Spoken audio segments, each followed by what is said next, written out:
Hey guys, how's it going? My name is Michael Denny and this is your Michael because I do this for you. So a lot of you guys have been talking about how I should review the Kobolds and Catacombs cards. I'm just kidding, no one talks to me.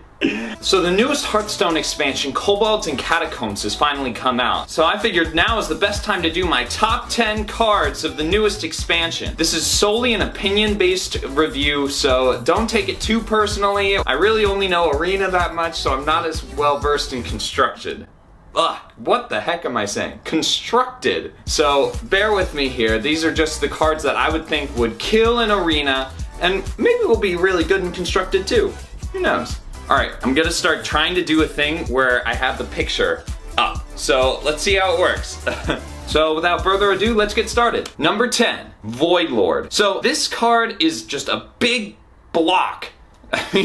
By block, I mean wall. Once it dies, you're able to summon 3/1/3 demons with taunt. So once you play this card, your health is all but saved if you're not down to the last couple of points of health. So this card is a great pickup. Probably get one, maybe two of them, just because there's such a solid wall that your opponent has to get over. And if your opponent can't silence it, it's a great card. If they can, then you're kind of in a bad spot. That's why it's a little bit lower on the list. Number 9. So next we have Call to Arms. So this card is great for Paladins because it's a great swarm mechanic where if you have a lot of 2-drops, a lot of 1-drops, you'll be able to get a ton of minions on board. The main drawback and why it's so low on the list is mainly just because I've seen multiple games where they've played the card and they've only had like 1 minion come out just because the card was so late in the game. But if you get this in the early game, it's an immediate game winner. Number 8, we have Flanking Strike. So, Flanking Strike is a hunter class card that deals 3 damage to a minion and then summons a 3/3 wolf.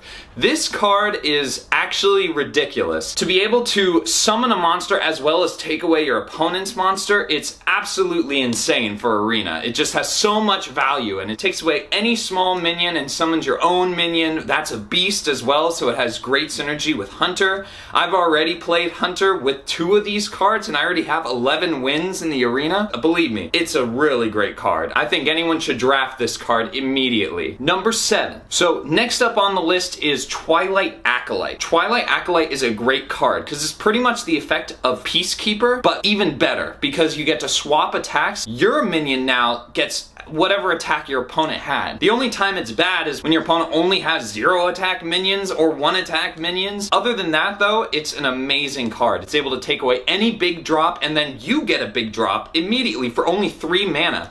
So if your opponent has a 6 attack minion and you summon your card, your opponent then only has a 2 attack minion and you have the 6 attack minion. So it's a great card. Number 6, Kobold Librarian. This little guy is going to completely change Warlocks. So it's a 1 mana 2/1 draw a card and deal 2 damage to your hero. This card is insane because the hero powered naturally for Warlocks are deal 2 damage and draw a card for 2 mana. A 1 mana 2/1 minion, and to not only draw you a card and still do the same damage you would for your regular hero power, it's incredible. This card is ridiculous. I just started an Arena run with Warlock right now and I'm already on a winning streak because I have 3 of these cards in my deck. It's insane. Number 5. So our next card on the list is Hooked Reaver. This is another demon card, which is a 4 mana 4/4. If your hero is at 15 health or less, gets plus 3/3 and taunt. This card is another insane Warlock card. If you're able to get 1, 2, or 3 of these cards, you're pretty much golden because Warlocks always are in that red zone of 15 health or less with all their cards that deal damage. So this card is ridiculous, and especially since it has taunt, it's just constantly putting up walls that your opponent has to get over. Number 4. Next, we have Explosive Runes. This card right here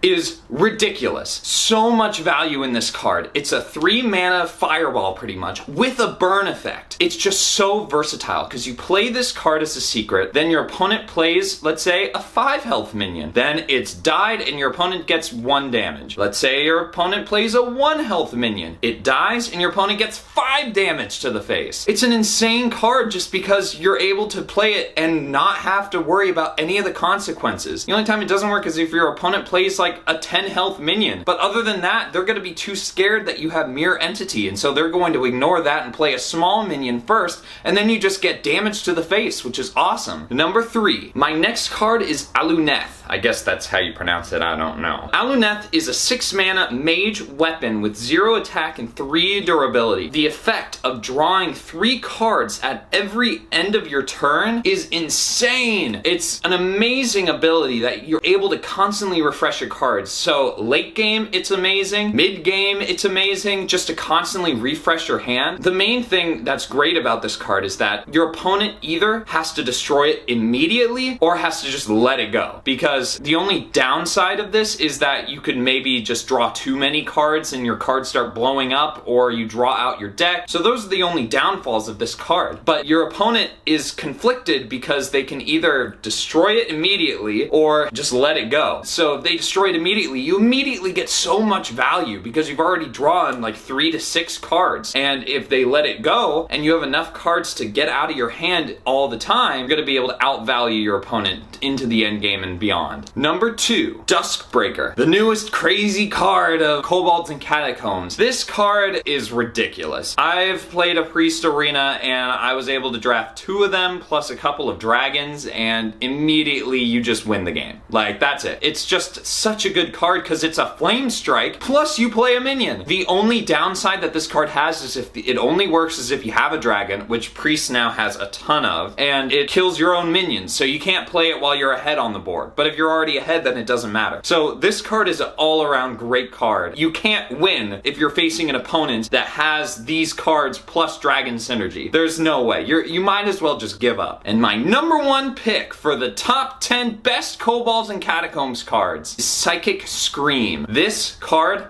has hurt me to my core so many times in Arena already, and it's only been a couple of days into the expansion.